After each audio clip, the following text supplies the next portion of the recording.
नमः शिवाय। ओम नमः शिवाय। नमस्कार, बहुत बहुत स्वागत है दर्शकों। आज का विषय है कि 10th लॉर्ड दशम भाव का स्वामी जब 8th हाउस में बैठा होगा तो किस प्रकार के फल देगा। अब दशम भाव जो है वो आपके करियर का भाव है, प्रोफेशन का भाव है। वर्क एनवायरनमेंट को भी हम दशम भाव से देखते हैं। दशम भाव फादर से रिलेशनशिप का भी भाव है। जीवन में कितना यश मिलेगा, कितनी प्रसिद्धि मिलेगी, उसको भी हम दशम भाव से देखते हैं। और जो 8th हाउस है, अष्टम भाव जो है, वो गुप्त विद्याओं का है, सीक्रेसी का भाव है। विभिन्न प्रकार की गुप्त विद्याएं जैसे एस्ट्रोलॉजी है, यंत्र मंत्र आदि की जो विद्याएं हैं, उनका संबंध अष्टम भाव से होता है। अष्टम भाव से मृत्यु को देखते हैं, लॉन्जेविटी को अष्टम भाव से देखा जाता है। जीवन में आने वाली अचानक से जो विपत्तियां हैं उनको हम अष्टम भाव से देखते हैं। अष्टम भाव से इन लॉस को भी देखा जाता है। जो अनअर्न्ड वेल्थ होती है, गुप्त धन जो होता है, उसको हम अष्टम भाव से देखते हैं। अब जब दशम भाव का स्वामी अष्टम भाव में बैठा होगा तो किस प्रकार के फल देगा। अब अष्टम भाव चूंकि ट्रांसफॉर्मेशन का भाव है, उतार चढ़ाव का भाव है, तो यदि दशम भाव का स्वामी अष्टम में बैठा होगा तो जो आपका करियर होगा, प्रोफेशन होगा, उसमें उतार चढ़ाव काफ़ी आएंगे। अप्स एंड डाउन्स आपके करियर में काफ़ी रहेंगे। किसी ऐसे करियर में आप होंगे जहाँ सीक्रेसी की ज़रूरत है, जैसे कि आप CBI में हो सकते हैं, CID में हो सकते हैं। चूँकि मृत्यु का संबंध भी अष्टम भाव से है तो इंश्योरेंस से हो सकते हैं, या आप कोई डॉक्टर हो सकते हैं जो पोस्टमार्टम करता है। चूँकि अष्टम भाव एक गुप्त विद्या का भाव है तो एस्ट्रोलॉजर भी हो सकते हैं। तो कहने का तात्पर्य यह है कि जो आपका करियर होगा वो सीक्रेसी से संबंध रखेगा, या आपका जो वर्क एनवायरनमेंट होगा, जहाँ पर भी आप काम करते होंगे, उसका संबंध सीक्रेसी से होगा। और अष्टम भाव चूंकि ट्रांसफॉर्मेशन का भाव है और एक अशुभ भाव है, तो यदि दशम भाव का स्वामी अष्टम में बैठा है तो ये ज़्यादा अच्छी स्थिति नहीं है। अब ये निर्भर करता है कि जो दशम भाव का स्वामी अष्टम में बैठा है वो किस स्थिति में है, किन ग्रहों के साथ बैठा है, उस पर किन ग्रहों की दृष्टि है, वो उच्च का है या नीच का होकर अष्टम भाव में बैठा है। इन सब पर यह निर्भर करेगा कि जो दशमेश है वो अष्टम भाव में बैठकर किस प्रकार के फल देगा। यदि अष्टम भाव में बैठा है तो दशमेश शुभ फल भी दे सकता है। आप डॉक्टर भी हो सकते हैं, या कोई इनकम टैक्स के ऑफिसर भी हो सकते हैं, या कोई रिसर्चर हो सकते हैं, साइंटिस्ट हो सकते हैं। क्योंकि अष्टम भाव का संबंध रिसर्च से भी है तो आप किसी ऐसी जॉब में भी हो सकते हैं, किसी ऐसे प्रोफेशन में भी हो सकते हैं जहाँ रिसर्च की आवश्यकता हो। अब विभिन्न ग्रह जो दशम भाव के स्वामी होंगे वो अष्टम भाव में बैठकर अलग अलग फल देंगे। अब यदि सूर्य दशम भाव का स्वामी है और अष्टम में बैठा है तो सूर्य का संबंध चूंकि राज्य से है, गवर्नमेंट से है, तो आप किसी सरकारी विभाग में काम कर सकते हैं। चूंकि अष्टम भाव का संबंध सीक्रेसी से है तो किसी ऐसे डिपार्टमेंट में हो सकते हैं जहाँ सीक्रेसी की आवश्यकता हो। इनकम टैक्स विभाग में आप हो सकते हैं, या आप CBI विभाग में हो सकते हैं, CID में हो सकते हैं। अब सूर्य चूंकि अहम को दिखाता है, ईगो को दिखाता है, तो सूर्य यदि अशुभ हुआ, अशुभ ग्रहों के साथ बैठा हो या पाप ग्रहों के द्वारा देखा जा रहा हो तो वहाँ सूर्य अशुभ फल देगा। वहाँ यदि आप सरकारी विभाग में हैं तो अहम के कारण आपका अपने सहयोगियों के साथ विवाद हो सकता है, उनके साथ अहम को लेकर संबंधों में टकराव हो सकता है, बॉस के साथ संबंधों में टकराव हो सकता है, पिता के साथ संबंधों में काफ़ी उतार चढ़ाव आएंगे। और यदि सूर्य पर अशुभ ग्रहों का प्रभाव, पाप ग्रहों का प्रभाव है तो पिता को कष्ट मिल सकता है, पिता को कोई बीमारी हो सकती है, पिता के साथ संबंधों में टकराव हो सकता है। लेकिन यदि सूर्य शुभ दृष्ट है तो सूर्य शुभ फल देगा। वहाँ आप किसी हाई पोस्ट पर हो सकते हैं यदि गवर्नमेंट जॉब में हैं, और आपको अपने अधिकारियों से भी सम्मान प्राप्त होगा। यदि चंद्रमा दशम भाव का स्वामी है और अष्टम में बैठा है, तो चंद्रमा चूंकि एक भावुक ग्रह, भावुकता प्रधान ग्रह है, तो आप जिस भी प्रोफेशन में होंगे वहाँ पर अपने सहयोगियों के साथ जो आपके रिलेशन होंगे वो भावुकता प्रधान होंगे, या जिनके भी साथ आप डीलिंग करते हैं उनके साथ आपके रिलेशन भावुकता प्रधान होंगे, इमोशनल होंगे। आप किसी डॉक्टरी के पेशे में हो सकते हैं, किसी ऐसी संस्था में हो सकते हैं डॉक्टरी की जहाँ रिसर्च हो। कई फार्मा कंपनियां भी ऐसी होती हैं जहाँ पर रिसर्च होती ही है, तो आप फार्मा कंपनी में काम कर सकते हैं। चंद्रमा का संबंध चूंकि माता से है, तो ऐसे जातक जिनका दशमेश चंद्रमा अष्टम में है उनको अपनी माता से काफ़ी सहयोग मिलता है। माता आपके करियर में सहयोगी होंगी, उनकी गाइडेंस आपको मिल सकती है। अब चंद्रमा पर यदि शुभ ग्रहों का प्रभाव है तो ऐसा चंद्रमा जो दशमेश है वो शुभ फल प्रदान करेगा।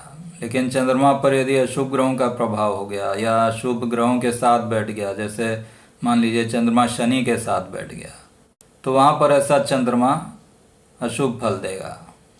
करियर में काफ़ी उतार चढ़ाव आएंगे, मानसिक रूप से काफ़ी परेशानी होगी करियर को लेकर। यदि मंगल दशम भाव का स्वामी है और अष्टम में बैठा है, अब मंगल एक एनर्जेटिक ग्रह है, साथ में एग्रेसिव ग्रह भी है, तो ऐसा मंगल आपको किसी ऐसे फील्ड में दे सकता है, किसी ऐसे फील्ड में भेज सकता है जहाँ एनर्जी की ज़रूरत हो, साथ ही एग्रेशन भी हो। जैसे डिफेंस का फील्ड है, डिफेंस के फील्ड में भी सीक्रेसी की ज़रूरत होती है। डिफेंस में आप किसी ऐसे विभाग में हो सकते हैं जहाँ सीक्रेसी हो, स्पाई हो सकते हैं, जासूस हो सकते हैं। अब मंगल यदि शुभ ग्रहों के प्रभाव में है तब तो काफ़ी शुभ फल देगा। जिस भी संस्था में होंगे वहाँ पर काफ़ी उत्साह से काम करेंगे।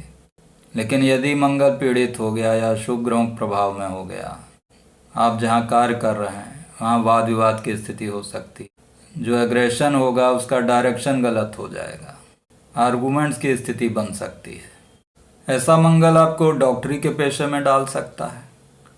आप डॉक्टर हो सकते हैं, सर्जन हो सकते हैं, पोस्टमार्टम करने वाले भी डॉक्टर हो सकते हैं, क्योंकि अष्टम भाव का संबंध मृत्यु से है। बुध यदि दशम भाव का स्वामी है और अष्टम में बैठा है, तो बुध का संबंध बुद्धि से है और अष्टम भाव का संबंध सीक्रेसी से है। तो आप एस्ट्रोलॉजर हो सकते हैं। एस्ट्रोलॉजर के लिए ये ग्रह स्थिति काफ़ी शुभ है कि बुध दशमेश होकर अष्टम में बैठा हो। बुध पर यदि बृहस्पति की दृष्टि हो जाए तो वो और भी अधिक शुभ हो जाएगा। या आप किसी रिसर्च की संस्था में हो सकते हैं, वहाँ भी बुद्धि की काफ़ी आवश्यकता होती है। यदि आप बिजनेसमैन हैं तो वहाँ भी काफ़ी सीक्रेसी रखेंगे। ऐसे जातक जो होंगे वो कम बोलने वाले होंगे। हालांकि बुध जो है कम्युनिकेशन का ग्रह है, लेकिन यहाँ आप जो भी बोलेंगे वो काफ़ी सोच समझ कर बोलेंगे, सीक्रेसी के साथ बोलेंगे। और बुध की दृष्टि दूसरे भाव पर होगी यदि अष्टम में बुध बैठा होगा। धन के मामले में भी आप सीक्रेसी रखेंगे। यदि बृहस्पति दशम भाव का स्वामी है और अष्टम भाव में बैठा है, अब बृहस्पति ज्ञान का कारक ग्रह है, तो यदि अष्टम भाव में नीच का होकर बृहस्पति बैठा है तो ये स्थिति शुभ नहीं होगी। मकर राशि में यदि अष्टम भाव में बैठा होगा तो वहाँ आपके कार्यस्थल पर काफ़ी उतार चढ़ाव आएंगे, आपके करियर में काफ़ी उतार चढ़ाव आ जाएंगे और करियर को लेकर आपको संघर्ष करना पड़ सकता है। धन को लेकर संघर्ष की स्थिति हो सकती है। क्योंकि ज्ञान का संबंध बृहस्पति से है तो आप किसी को एडवाइस देने वाली संस्था में हो सकते हैं, कोई एडवाइज़र हो सकते हैं। बृहस्पति का संबंध फाइनेंस से भी है, तो अब इनकम टैक्स आदि के विभाग में हो सकते हैं, वहाँ पर टैक्स कंसल्टेंट हो सकते हैं, तो फाइनेंशियल एडवाइज़र हो सकते हैं। यदि शुक्र दशम भाव का स्वामी है और अष्टम भाव में बैठा है। अब यदि शुक्र उच्च का होकर बैठा हो अष्टम भाव में, यदि मीन राशि में बैठा होगा अष्टम भाव में, तो वहाँ पर शुक्र शुभ फल देगा।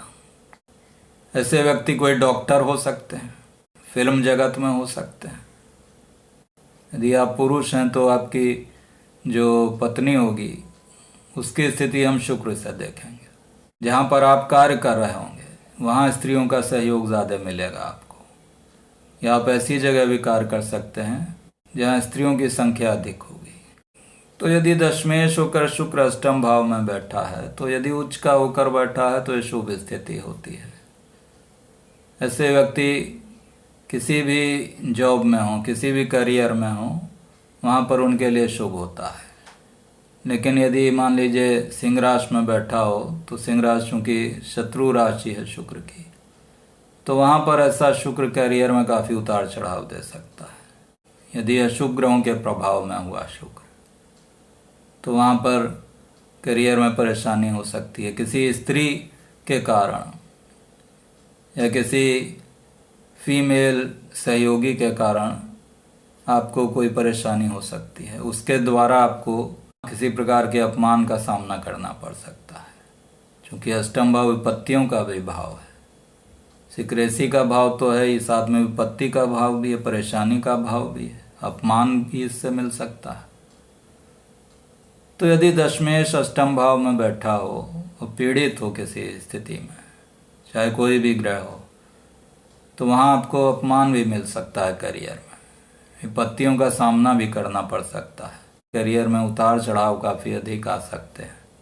शनि यदि दशमेश हो और अष्टम भाव में बैठा हो, अब शनि चूंकि एक गंभीर प्रकृति का ग्रह है, अनुशासन प्रिय ग्रह है, तो आप किसी ऐसे जॉब में होंगे, ऐसे करियर में होंगे जहाँ अनुशासन का काफ़ी महत्व होगा और साथ ही सिक्रेसी भी होगी। किसी एडमिनिस्ट्रेटिव जॉब में हो सकते हैं, सरकारी विभाग में यदि आप काम करेंगे तो वहाँ सिक्रेसी की आवश्यकता होगी। लेकिन शनि यहाँ बहुत अधिक अशुभ फल नहीं देगा। यदि दशमेश होकर शनि अष्टम में बैठा है तो उसकी तीसरी दृष्टि दशम भाव पर पड़ेगी, तो वहाँ पर दशम भाव में वृद्धि करेगा शनि। हालांकि शनि उतार चढ़ाव दे सकता है, ट्रांसफॉर्मेशन दे सकता है, क्योंकि शनि स्ट्रगल कराता है, संघर्ष कराता है, तो करियर में आपके ट्रांसफॉर्मेशन देगा। शनि स्थायित्व भी देता है करियर में। अष्टम भाव में शनि यदि है तो आयु के लिए भी अच्छा होता है, आयु के लिए भी शुभ होता है। तो इस प्रकार दर्शकों, आपने जाना कि विभिन्न ग्रह जो दशमेश होकर अष्टम भाव में बैठे होते हैं वो किस प्रकार के फल देते हैं। तो आशा है कि आपको मेरा ये वीडियो पसंद आया होगा। यदि वीडियो पसंद आया तो कृपया लाइक करें, शेयर करें। धन्यवाद।